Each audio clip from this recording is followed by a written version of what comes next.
रामायण व महाभारत दोनों ही भारतीयों के जीवन, नैतिक विचारों और धार्मिक मान्यताओं को प्रभावित करते हैं।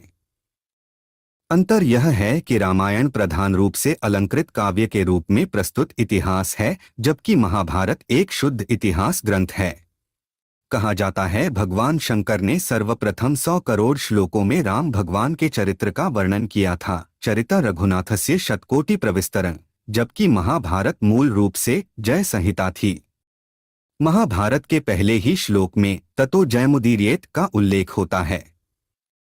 जब तुलसीदास जी ने रामचरितमानस लिखी तो उन्होंने इसके संदर्भों का उल्लेख करते हुए नाना पुराण निगमागम सम्मतं यत् रामायणे निगदितं क्वचित अन्यतोपि अर्थात इस ग्रंथ में अनेक प्रकार के पुराणों, रामायण आदि का संदर्भ लिया गया है, ऐसा उल्लेख किया है। महाभारत में इस प्रकार के संदर्भ घटनाओं के रूप में बीच बीच में मिलते हैं, पुस्तकों के रूप में नहीं। दोनों का प्रारंभ राज्यसभा के दृश्य से होता है। दोनों में ही सत्य की असत्य पर विजय दिखाई गई है। कुछ समय तक चाहे असत्य का उत्कर्ष दिखाई पड़े, परंतु अंततोगत्वा सत्य की ही विजय होती है। दोनों ही काव्य अपने अपने रचयिताओं के शिष्यों द्वारा यज्ञ के शुभ अवसर पर सुनाए गए हैं। दोनों काव्यों में चिरकाल तक आदान प्रदान होता रहा है और समय के साथ साथ इन दोनों काव्यों में परिवर्धन एवं परिशोधन होता रहा है। वेदों की भांति प्राकृतिक शक्तियों की उपासना समाप्त हो गई थी। ब्रह्मा, विष्णु, शिव, दुर्गा, गणेश आदि की उपासना की जाती थी। मंदिरों का निर्माण किया जाता था। दोनों ग्रंथों में सीता और द्रौपदी नामक नायिकाओं का जन्म भी अलौकिक प्रकार से हुआ है, सीता का पृथ्वी से और द्रौपदी का अग्निकुंड से। द्रौपदी व सीता के पास क्षुधा तृप्ति की दिव्य शक्ति थी। द्रौपदी के पास अक्षय पात्र और सीता का इंद्र द्वारा दी हुई खीर का अशोकवाटिका में सेवन।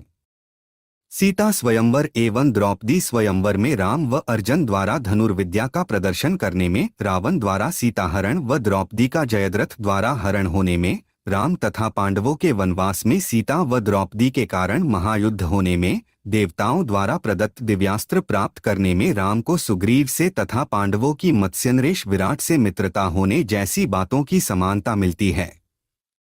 रामायण में धर्म की प्रधानता है, जबकि महाभारत में शौर्य और कर्म प्रधान हैं। रामायण में राम का रावण के साथ युद्ध करना एक नीति थी, जबकि महाभारत में कौरवों व पांडवों का युद्ध पारस्परिक द्वेष और ईर्ष्या के कारण ही हुआ।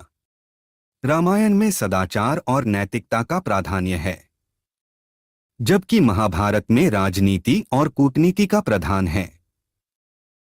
रामायण में जब हनुमान सीता को अपनी पीठ पर बिठाकर उसे राम के पास ले जाने का प्रस्ताव रखते हैं तो सीता पर पुरुष स्पर्श के भय से उसे अस्वीकार कर देती है। अग्नि परीक्षा का चलन महाभारत में नहीं था। रामायण महाभारत से पहले की रचना है। कारण यह है कि रामायण महाभारत के पात्रों से अनभिज्ञ थे, लेकिन महाभारत के रामोपाख्यान में रामकथा का वर्णन है।